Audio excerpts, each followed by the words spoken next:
Hello বন্ধুরা, আজকের আমরা শিখব কিভাবে কার্ডবোর্ড দিয়ে মা দুর্গার মূর্তি বানানো হয়।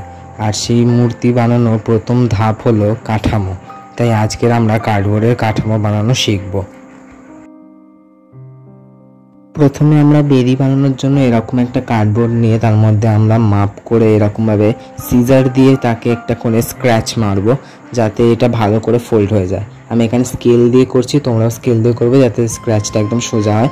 আমি আগে পেন্সিল দিয়ে মার্ক করে নিয়েছিলাম, ওই জায়গাগুলোতে আমি স্ক্র্যাচ মারছি। স্ক্র্যাচগুলো দিয়ে দেওয়ার পর দেখো এটা কতটা ভালোভাবে আর ইজিলি ফোল্ড হয়ে গেছে। এইভাবে হচ্ছে আমরা মেন যে বেদির পার্টটা সেটা তৈরি করে নেব। এবারে আমরা এরকম ধরনের কার্ডবোর্ডের ক্লিপ বানিয়ে সেটাকে আমরা এতে লাগিয়ে দেবো, যাতে এটা স্টে করে এইরকমভাবেই।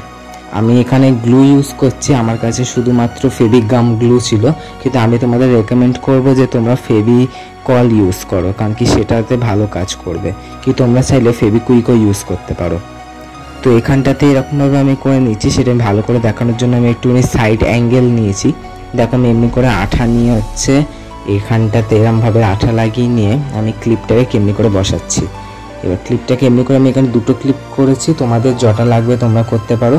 তোমরা চাইলে 3টে কি 4টে ক্লিপও করতে পারো। আমি এখানে একটা ক্লিপ দিয়ে এটাকে স্টে করছি যতক্ষণ এটা শুকনো হচ্ছে।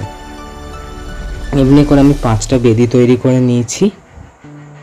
এবারে আমি এরকম হচ্ছে আসল কাঠামোর লুক দেওয়ার জন্য এরকম পিচবোর্ড নিয়ে নিয়েছি দুটো, সেটা আমি বেদির তলায় এরমভাবে লাগিয়ে নেবো যাতে এটা অরিজিনাল লাগে। এবারে আমি দাঁড় করানোর জন্য যে স্ট্যান্ড সেটা বানাচ্ছি।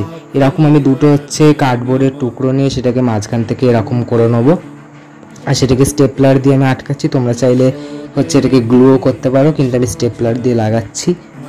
তোমরা ফলো করো যে আমি কেমনি করে লাগাচ্ছি। এবার ওপর দিকটা আমি একটু মুড়ে নিলাম, আর এখানটা তো আমি স্টেপলার দিয়ে এটাকে ভালো করে পিন করে নিচ্ছি। আর যাতে এটা হচ্ছে খুলে না যায় সেটার দিকে ভালো নজর লাগাতে হবে, সেই জন্যই আমি স্টেপলারে ইউজ করছি। এইভাবে আমি পুরো হচ্ছে কাঠামোটাকে রেডি করে নিয়েছি। মা দুর্গার কাঠামোর জন্য আমি একটা লম্বা স্ট্যান্ড আর দুটো ছোট স্ট্যান্ড দুদিকে লাগিয়েছি, আর এমনি করে বাকি 5টার এরকমভাবে আমি কাঠামো তৈরি করে নিয়েছি। ভিডিওটা ভালো লাগলে লাইক, শেয়ার এবং সাবস্ক্রাইব করো। আর সেকেন্ড পার্ট খুব তাড়াতাড়ি আসতে চলেছে, যেখানে আমরা মা দুর্গার মূর্তি তৈরি আর কালার তো করবো।